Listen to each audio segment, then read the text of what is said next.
चुनाव के समय में हम लोग आसपास के इलाकों से एकत्रित होकर आए हैं। जीतू भाई कटारा, आप सबकी एक आवाज है सामूहिक रूप से, जो यहाँ की समस्याओं को लेकर, यहाँ के संवैधानिक अधिकारों को लेकर आपकी आवाज को राजस्थान की सबसे बड़ी महापंचायत में ले जाने का काम करेंगे।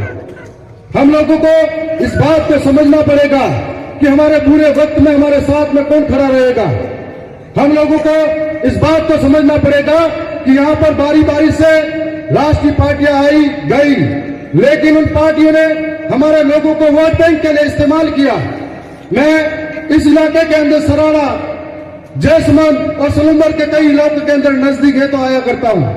मैंने देखा कि आज भी वो इलाका जो आदिवासी है, यहाँ पानी के लिए तरसता है, सड़कों के लिए तरसता है, बिजली के लिए तरसता है। यहाँ के नौजवान जब पढ़े लिखे बीएड करने के बावजूद भी उनको कोई रोजगार नहीं मिलता है तो उसकी तलाश में वो बाहर पलायन कर जाते हैं।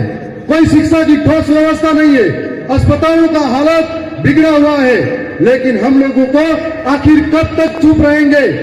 आपके पास, हमारे पास एक ही मौका है और हेलीकॉप्टर से प्रचार करेंगे, हमको लुभावने का कार्य करेंगे, लेकिन समझना हमको है वो लोग आपको पैसों में तोड़ने की बात करेंगे, आप अपने यहाँ के विकास पर अड़े रहना। वो लोग आपके यहाँ पर जातिगत तरीके से, धार्मिक तरीके से भिड़ाने का काम करेंगे, आपके यहाँ शांति सौहार्द के लिए अड़े रहना। वो लोग आपके हक की बात नहीं करके धर्म पे लड़ाएंगे, आप लोग जल जंगल जमीन पे अड़े रहना। ये आपसे कहना चाह रहे हैं। आज लोकतंत्र के इस महापर्व के अंदर हम सबको समझना पड़ेगा कि लोग हमारे वोटों से जीत कर जाते हैं और हमें मारने की बात करते हैं, हमें घरों से बेदखल करने की बात करते हैं, तो उनकी मानसिकता को समझना पड़ेगा। आने वाला जो 4 साल है, ये सलूमर का भविष्य आपके हाथ में है। ये चुनाव जीतू भाई नहीं लड़ रहा है, ये चुनाव हर एक नौजवान लड़ रहा है। ये चुनाव 2013 और 17 की आरक्षण की विसंगति के लिए लड़ रहे हैं। ये चुनाव हर एक किसान लड़ रहा है, ये चुनाव हर एक माता बहनें अपने सम्मान के लिए लड़ रही है। ये चुनाव इस इलाके की एक जनता लड़ रही है, देवतुल्य जनता। और वहां के कार्यकर्ताओं ने रात दिन सारे मोहों को छोड़कर गांव-गांव, गली-गली, डानी-डानी में रहकर प्रचार किया था। तब उनकी वजह से मैं राजस्थान की विधानसभा में मेरे हौसलों के साथ बोलता हूं। यदि इसी तरीके का सलूमर के साथी को भी ठानना पड़ेगा कि आज इतना बड़ा नामांकन रैला हमने निकालने के बाद में ठान लिया कि कांग्रेस में फूट पड़ी है, बीजेपी में फूट पड़ी है और हम आसानी से जीतेंगे। हमें भी इस तरीके की मेहनत करनी पड़ेगी।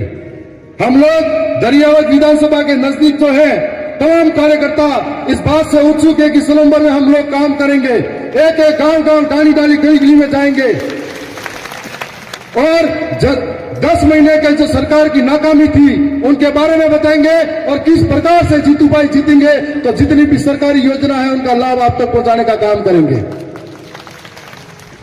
कल नामांकन रैली के अंदर राजस्थान के मुख्यमंत्री जी भी आने की बात कर रहे हैं। उन्हें मालूम है आज अगर आपकी एकता रही, मुख्यमंत्री तो क्या प्रधानमंत्री के भी यहाँ पर आने की योजना बन जाएगी।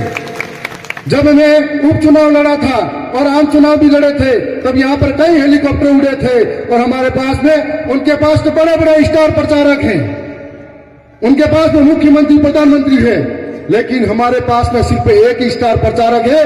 वो एक स्टार प्रचारक राजकुमार रौत के रूप में है, जो उनके ऊपर भारी पड़ेंगे। और हमें इस बात को समझना है कि अच्छा मौका है।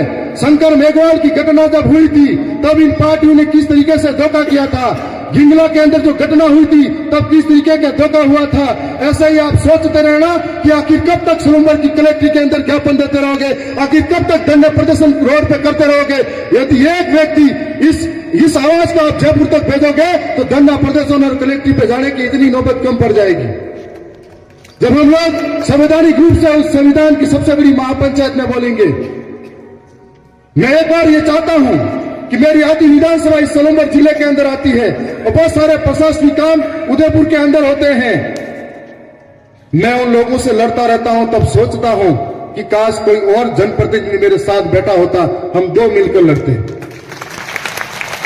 यदि हमारा भाई जीतता है, यकीन मानना जो लोग घर चलाने की बात करते हैं, मेरा एक वीडियो पे उन्होंने बोला था कि ऐसी भाषा बोलता है। मैं आपके सामने चैलेंज के साथ कह रहा हूं, ऐसी भाषा बोल रहा हूं। गांव के अंदर लोग अगर घर चलाने वाले हैं और ऐसी भाषा बोल रहे हैं कि घरों से बेदखल करेंगे, तो आप गांव के आने तो ठीक है, हम लोग आपका मुंह तक बंद करेंगे।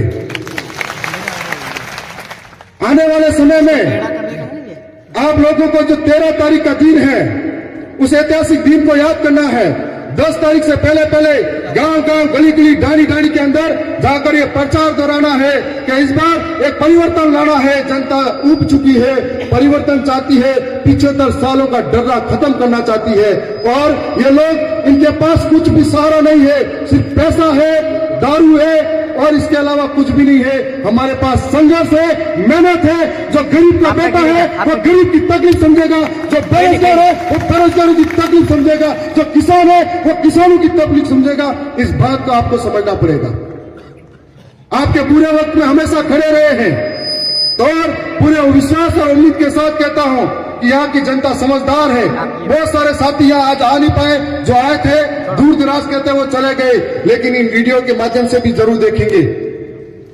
हमारे पास आर्थिक संसाधन भी नहीं है, सिर्फ हमारे पास आपका भरोसा और विश्वास है, आपके संघर्ष और मेहनत है, उसके बल पर लड़ेंगे। और मुझे पूरे यकीन के साथ कहूंगा कि राजस्थान की विधानसभा के अंदर हम 3 साथी हैं, यदि 5 मिलेंगे तो पूरी ताकत से लड़ेंगे, कमल कांग्रेस की सरकारों का मुंह वहां पर भी बंद करेंगे।